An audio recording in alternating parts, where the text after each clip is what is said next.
Hey, te saluda el pastor Josh Perdomo de Iglesia Gracia. Muchas gracias por sintonizarnos aquí en YouTube. Esperamos que estos videos y estos mensajes sean de edificación para tu alma. Y si quieres ser parte de esta comunidad o de esta iglesia, donde quiera que te encuentres, lo puedes hacer en varias maneras. Primero, nos puedes apoyar con tus oraciones. Por favor, ora por nosotros. Que el Señor siga usando este ministerio para alcanzar vidas, para edificar vidas a través de su palabra.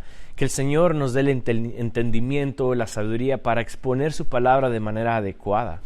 También nos puedes apoyar compartiendo estos mensajes. Hay muchas vidas que necesitan oír el mensaje de la salvación y del mensaje de la gracia. Entonces, por favor, compártenos en tus redes sociales, compártelo con tus amigos, familiares. También nos puedes apoyar con tus diezmos y ofrendas. Y esto lo puedes hacer escaneando el código que aparece en tu pantalla en este momento. Y así podemos expandir el reino de los cielos donde quiera que podamos alcanzarlo. Entonces, por favor, apóyenos de esta manera. Y por último, deseo hacerte una invitación. Si te encuentras en el lugar de Tyler, aquí en Texas, y no tienes ni una iglesia o no tienes una iglesia donde asistir y deseas asistir a una iglesia bíblica y cristocéntrica, las puertas están abiertas para ti. La dirección la puedes encontrar en todas nuestras redes sociales o nuestra página web. También va a aparecer aquí en tu pantalla. Por favor, visítanos. Eres más que bienvenido. Aquí exponemos la palabra del Señor y pues esperamos que este mensaje que tú vas a oír ahora sea de edificación para tu vida. Ya iniciando el capítulo 4 de Efesios. Efesios, su capítulo 4, donde Pablo, quiero que pongan mucha atención, Pablo ya dio 3 capítulos enteros de pura teología. Es lo que hizo Pablo. Pablo inició la carta de Éfeso o de Efesios a la iglesia de Éfeso y les estuvo diciendo y escupiendo y diciendo pura teología. Es lo que Pablo estaba haciendo. Los primeros 3 capítulos es pura teología. ¿Qué es teología? Conocimiento de Dios, conocimiento de las verdades bíblicas. Pablo inició diciéndole: hey, eres bendecido ya de parte de Dios, ya el Señor te dio todo, ya eres pleno. Luego recuerden de que en otro tiempo ustedes eran muertos y ahora el Señor les dio vida por medio de la Trinidad y bueno, les explicó todo lo que es bíblico. Y esto es la razón por qué me encanta esto de que Apocalipsis menciona de que el Señor le da, Juan le escribe 7 cartas a 7 iglesias en Apocalipsis, ¿no? Y una de ellas es la iglesia de Éfeso. Y es interesante de que el Señor no le reclama a Éfeso de su teología, sino que más bien los alaba por la teología que tiene Éfeso. Les dice: hey, estoy alegre y contento de que ustedes han conocido y han aceptado la palabra y la saben y saben cómo usarla y saben cómo vivirla. Y no solamente eso, usan la palabra para también distinguir quiénes son los falsos apóstoles por medio de la palabra. Pablo les está dando teología y la iglesia la recibe esa teología. Pero ahora, moviéndonos en el capítulo 4, ahora Pablo va a comenzar a dar responsabilidades de la iglesia. ¿Cuál es el comportamiento de la iglesia? Ahora que ya sabe todas estas ricas y benditas bendiciones que nosotros como iglesia tenemos, ahora Pablo está diciendo: ahora ya que ustedes aceptaron todo esto, ahora que ya saben que son una iglesia unida por medio del sacrificio de Cristo, ahora ustedes tienen una responsabilidad. Y hoy vamos a hablar de esa responsabilidad. Vamos a Éfeso, su capítulo 4. Unas de las responsabilidades. Oh, thank you so much.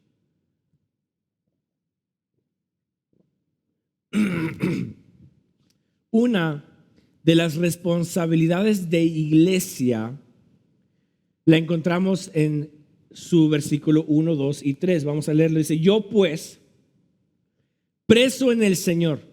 Ya hablamos sobre el lugar donde Pablo estaba y por qué escribe esto. Os ruego que andéis como es digno de la vocación que fuisteis llamados, con toda humildad y mansedumbre, soportándolos con paciencia los unos a los otros en amor, solícitos en guardar la unidad del Espíritu en el vínculo de la paz. Disculpen. Bien, ¿qué es lo primero que Pablo les está diciendo a la iglesia? La responsabilidad de la iglesia, sabiendo todas estas verdades, ahora les está diciendo que la responsabilidad de la iglesia es preservar la unidad. Dios nos ha unido como iglesia, nos ha unido a cada uno de nosotros de diferentes lenguajes, naciones, pueblos, con la intención de que representemos la gloria de Dios con unidad. Y Dios, como lo estudiamos el miércoles, los que estuvimos en el miércoles, ¿verdad que estudiamos de que para poder permanecer fieles a Dios se requiere la obra del Espíritu Santo? ¿Verdad que lo estudiamos el miércoles? Bien, el Espíritu Santo es quien nos empodera para preservar, para permanecer fieles en el Señor y unidos. Pero la responsabilidad de la iglesia es de preservar esa unidad. Ojo, no está diciendo Pablo no está diciendo, hey, tienen que ustedes crear unidad. No, la unidad ya está creada. Ya fue creada desde el inicio, desde que Dios es, la unidad existe. Porque 3 en 1, Padre, Hijo y Espíritu Santo, están unidos, ¿verdad? La Trinidad trabaja unida. Por lo tanto, la iglesia no está llamada a crear una unidad, sino que a preservarla, a cuidar la unidad. Eso es que Pablo está diciendo: solicitos en guardar la unidad del Espíritu en el vínculo de la paz. ¿Cuál es la vocación de la iglesia? La unidad. La unidad. Recordemos que por naturaleza, usted y yo somos egocéntricos, somos egoístas, pensamos en mi propio bien.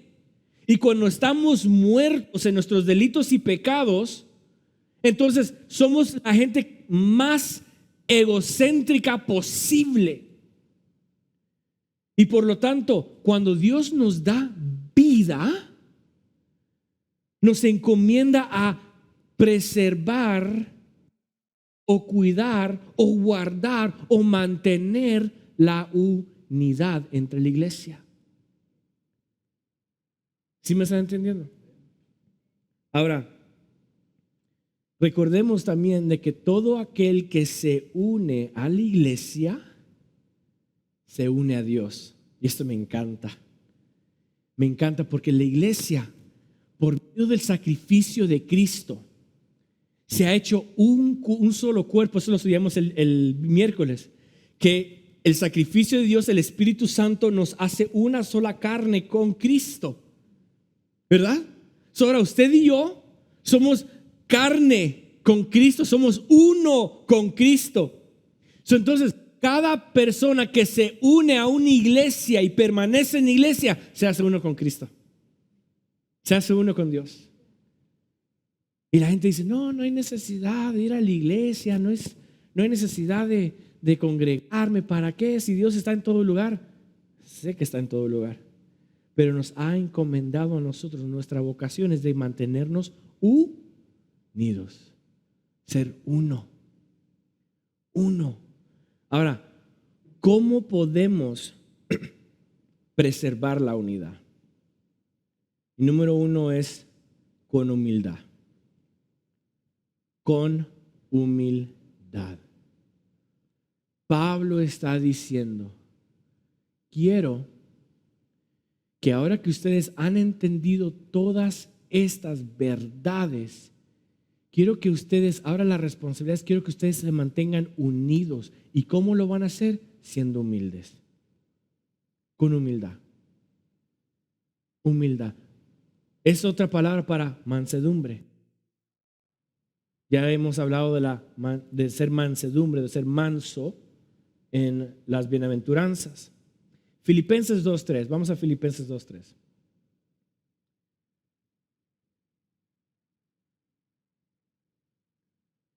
Filipenses 2:3 dice, nada hagáis por contienda o por vanagloria. En otras palabras, todo lo que usted vaya a hacer, toda intención de su corazón, si yo voy a salir a tomarme un refresco, a comprar nieve, a comprarme una cambia de ropa, si yo hablarle a un amigo, si yo voy a jugar baloncesto con un amigo o X cosa, cualquier cosa que yo voy a hacer, yo no lo voy a hacer por contienda ni por vanagloria. En otras palabras, yo no voy a hacer, mis acciones no van a ser para que la gente diga, hey, yo soy mejor que tú. O yo puedo más que tú.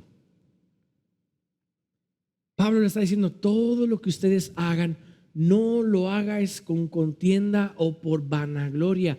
Antes bien, ¿con qué? ¿Con qué? Con humildad.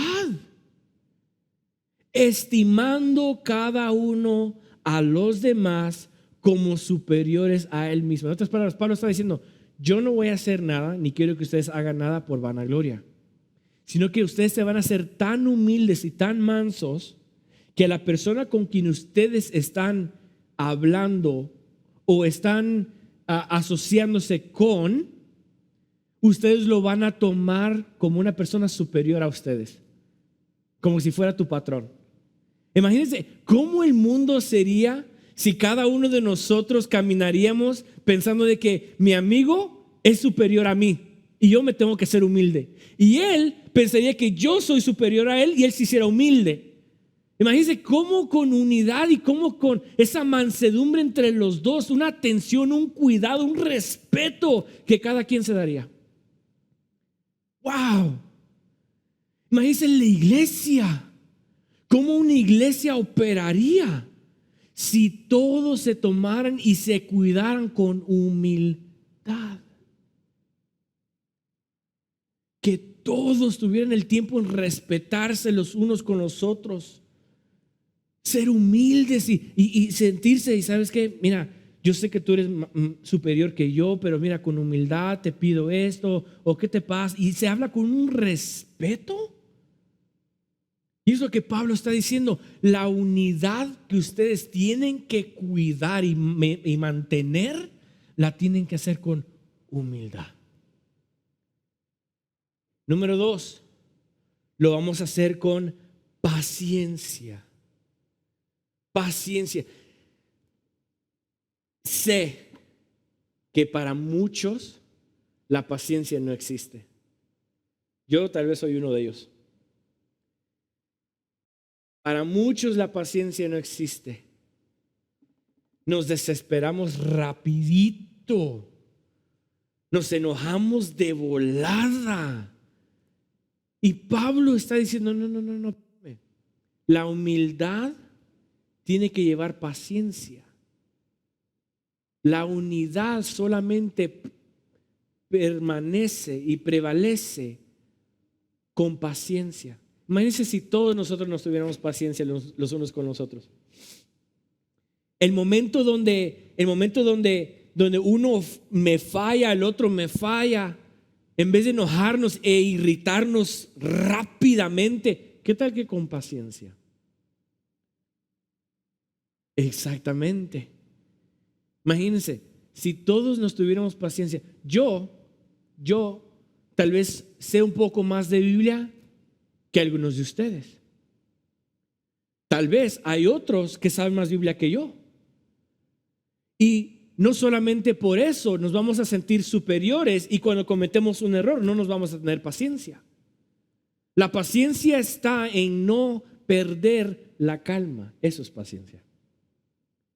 Paciencia es mantener la calma en el momento adecuado. ¿Ah? Bueno, eso vamos a hablar la semana que viene. Airaos, pero no pequéis. La paciencia, la iglesia preserva la unidad con paciencia. Paciencia. Yo desearía que el Señor me taladrara eso en la cabeza y aunque sea puñetazos que me la diera. Y a veces sí lo hace. A veces me pone en una situación donde requiere la paciencia y bueno, como humano fallo. No tengo paciencia y huyo y corro y me desespero rápidamente y me frustro y como que todo es un caos. Ahora imagínense si toda la iglesia, cada uno de nosotros nos tuviéramos paciencia. Paciencia en de que el hermanito llegó tarde, está bien, no le voy a reclamar, no voy a paciencia. De que el hermano me ofendió de esta manera o dijo de esta manera, me ofendió y en vez de enojarme, voy a entenderlo. ¿Qué tal aquellas personas que vienen a la iglesia y constantemente están fallando y nosotros en vez de ayudarles, tenerles paciencia como el Señor nos tiene paciencia, lo comenzamos a juzgar y a criticar? Paciencia. La iglesia preserva la unidad con paciencia. Proverbios 14, 29. Proverbios 14, 29. ¿Qué dice? Dice, el que tarda en airarse es grande de entendimiento. Ojo. En otras palabras, el que es lento para la ira, ese es inteligente. Mas el que es impaciente de espíritu enaltece la necedad. En otras palabras, aquella persona que se irrita más rápido y no tiene paciencia, sus emociones lo hacen verse de una manera, ¿cómo puedo decir esta palabra? Bueno, necia. Necia. Es lo que dice Proverbios.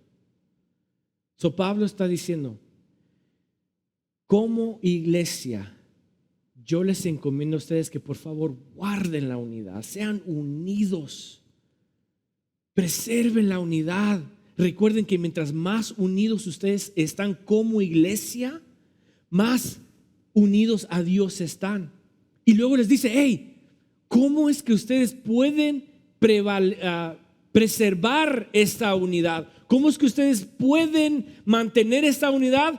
Siendo humildes los unos con los otros, teniéndose paciencia los unos con los otros. Y número 3 es estar fundados en el fundamento de los apóstoles. Estar fundado en el fundamento de los apóstoles. Y esto es lo que Pablo va a hacer ahora. Pablo ahora va a decir, la manera en que ustedes van a preservar esta unidad es estar fundados en el fundamento. Y ya Pablo ya lo ha mencionado en capítulos anteriores, que Cristo es el fundamento, la piedra angular de donde el fundamento tiene que hacerse. Pero ahora nos va a explicar cuál es este fundamento. Vamos al versículo 4 de Efesios, su capítulo 4, versículo 4. Y este es el fundamento. Dice, un cuerpo. Ese es el fundamento. Un cuerpo. Recuerden que hay un solo grupo de salvos. Hay una sola iglesia. Este es el cuerpo. Un espíritu. Estamos hablando del Espíritu Santo y su obra. Una esperanza. Ojo, podemos nosotros ahora tener esperanza. Y no me quiero meter mucho en detalle en esto porque es para otra ocasión. Pero ese es el fundamento de la iglesia. Si nosotros como iglesia nos fundamos en esto, vamos a ser una iglesia unida. Imagínense que todos creyéramos lo mismo Y Pablo está diciendo, este es el fundamento. Y el fundamento es un cuerpo. Hay una sola iglesia. Hay un solo espíritu, que es el Espíritu Santo y su obra. Una esperanza, que es la salvación. O sea, todos tenemos esa esperanza. Si estamos en Cristo, estamos esperanzados ¿en qué? En estar con Él. En ser salvos por gracia, ¿verdad? Dice, un Señor. ¿Y este quién es? Jesús. Un Señor, Jesús. O sea que no hay otro Señor con quien nosotros podamos encontrar salvación. No hay otro Señor que se iguale al Señor Jesucristo. Incluso pongan ojo aquí, que eso es muy interesante, muy interesante. ¿Qué fue lo que Cristo dijo? ¿Quién fue el rival de Cristo o de Jesús cuando dijo, no podéis servir a dos señores? No podréis servir a Dios y no podéis servir al dinero. Ante los ojos de Jesús, dijo, hey, o nuestro Dios es el Señor, yo soy el Señor, o el dinero. Pero no puede servir a dos señores. El fundamento de los apóstoles es, hey, hay un solo Señor. El dinero no es ni Señor. Puede ser para muchos, pero eso no está registrado que sea un Señor, sino que nosotros hacemos de las cosas señores o dioses, pero no existe fuera de Dios, solo hay un Señor. Hay una sola fe, dice, la esperanza en Jesús, esa es la fe, la esperanza en Jesús. Un solo bautismo, ojo, no hay dos, no hay tres bautismos, hay un solo bautismo.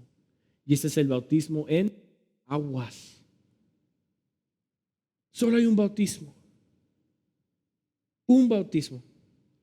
Y luego dice, y un Dios y Padre de todos, el cual es sobre todos y por todos en todos. Está diciendo, de todo esto, quiero que recuerden que hay un solo Dios.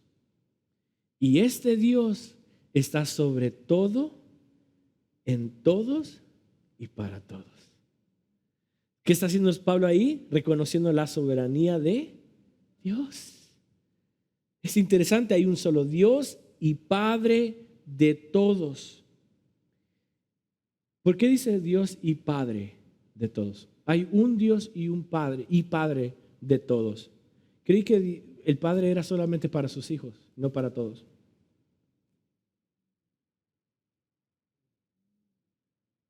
¿Por qué Pablo lo está diciendo? Solo hay un Dios y Padre para todos. Hay un Dios para todos, pero un Padre para todos sus hijos.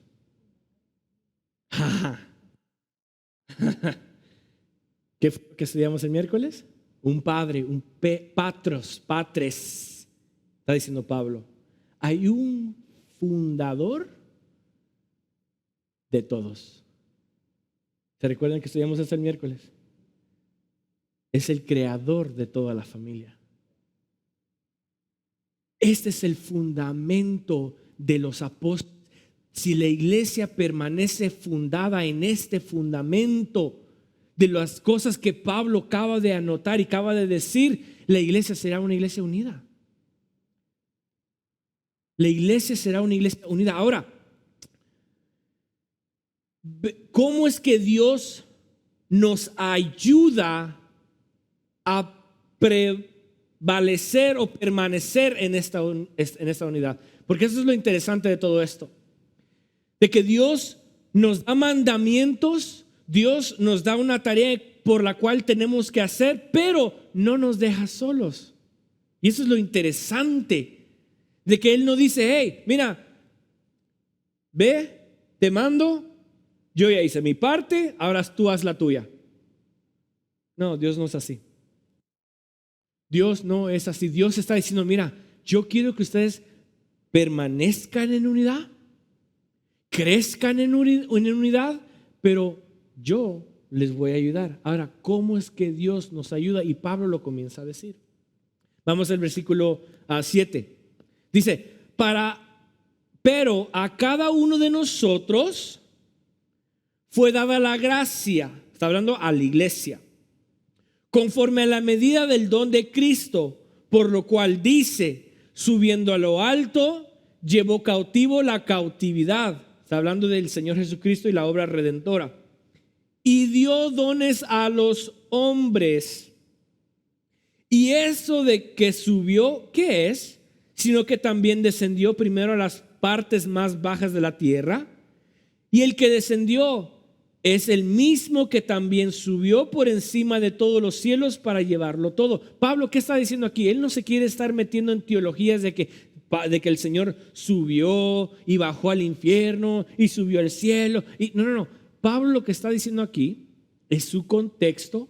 Está diciendo que el mismo poder que Dios tiene, el mismo poder que Jesucristo tiene para subir y para descender a lo más bajo y para llevar la cautividad, ese mismo poder se manifiesta en nosotros para darnos dones y talentos. Es lo que está diciendo Pablo aquí. Y esta es la manera en que Dios nos ayuda. ¿Cómo es que Dios nos ayuda? Dándonos dones y talentos. Dándonos dones y talentos. Continuamos leyendo, dice, y él mismo constituyó a unos apóstoles, a otros profetas, a otros evangelistas, a otros pastores y maestros, a fin de perfeccionar a los santos para la obra del ministerio, para la edificación del cuerpo de Cristo, hasta que todos lleguemos a la unidad de la fe y el conocimiento del Hijo de Dios, a un varón perfecto y a la medida de la estatura de la plenitud de Cristo. Pablo está diciendo, esta es la manera en que Dios los ayuda a nosotros, dándonos a apóstoles, profetas, pastores, maestros, evangelistas. Entonces, ¿cuál es nuestro llamado como pastor?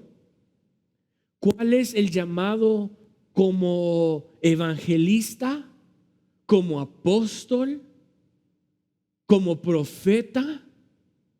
No es para mi beneficio. El llamado que Dios me ha dado a mí y que le ha dado a usted no es para su beneficio ni para el mío. Aquí estamos equivocados cuando nos hacemos pastores o cuando levantamos una iglesia o cuando somos evangelistas y andamos viajando de lugar en lugar. Erramos el momento donde nosotros creemos que el ministerio se trata de mí. Y Pablo está diciendo no. Dios nos ha ayudado a cada uno de nosotros dándonos dones, talentos, con el fin de que cada uno tiene un llamado para la edificación de la iglesia. Mi deber, ojo, mi deber como pastor de esta iglesia es mantenernos unidos. Mi deber como pastor es de que pueda yo enseñarles de una manera edificativa para que permanezcamos en unidad. Es lo que está diciendo Pablo. Está diciendo para que el fin, ya me perdí, a fin de, versículo 12, perfeccionar a los santos para la obra del ministerio, para la edificación del cuerpo de Cristo. Mi deber.